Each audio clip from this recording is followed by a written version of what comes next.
Hi friends, நம்ம வந்து மிளகாய் நம்ம யூஸ் பண்ணியிருப்போங்க. இது பார்த்திங்கன்னா காட்டு மிளகாய். இங்கே பாருங்கள், இங்கே பாருங்கள், இங்கே பாருங்கள், குட்டி குட்டியாக இருக்குது பாருங்கள். இது ஒரு 4-5 மிளகாய் போட்டால் கூட போதுங்க. சட்னிக்கெலாம் ரொம்ப காரமாக நல்லா உரப்பாக இருக்குங்க இந்த மிளகாய். இங்கே பாருங்கள், குட்டி குட்டியாக இருக்குது. இது ரொம்ப டேஸ்ட்டாகவும் இருக்குங்க. இது எந்த மருந்தும் எந்த உரமுமே போடல. இங்கே பாருங்கள், எவ்வளோ மிளகாய் இருக்குது, கொத்து கொத்தாக காய்ச்சிருக்கு. இதில் இங்கே பாருங்கள், மிளகாய் பாருங்கள், இதில் பழுத்துருக்கு. ரொம்ப சூப்பராக இருக்குங்க. அப்படி மிளகாய் மாதிரியே இருக்குது. இங்கே நிறைய இருக்குங்க. இங்கே பாருங்கள், இங்கே மேலெல்லாம் இருக்குது. இங்கே பாருங்கள், இதுக்குள்ளே எல்லாமே இருக்குங்க. இது ஃபுல்லாக இது எல்லாமே காட்டு மிளகாய் தாங்க. இது பார்த்திங்கன்னா காட்டு கருவேப்பிலை. இங்கே பாருங்கள், இங்கே பாருங்கள், நம்ம வீட்டு கருவேப்பிலை மாதிரியே இருக்குது. இந்த மிளகாய் வேணால் நாங்கள் யூஸ் பண்ணியிருக்கோங்க. இது நல்லா சூப்பராக இருக்கும். ஆனால் இது வந்து காட்டு கருவேப்பிலை யூஸ் பண்ணலான்னு சொன்னாங்க.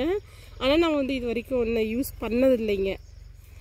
இது எப்படின்னு தெரில. ஆனால் காட்டு கருவேப்பிலை இங்கே பாருங்கள், நம்ம வீட்டில் யூஸ் பண்ணுற கருவேப்பிலை மாதிரியே இருக்குது. ஃபுல்லாக அங்கே பாருங்கள், ஃபுல்லாக கருவேப்பிலை தான். ரொம்ப அழகாக இருக்குங்க.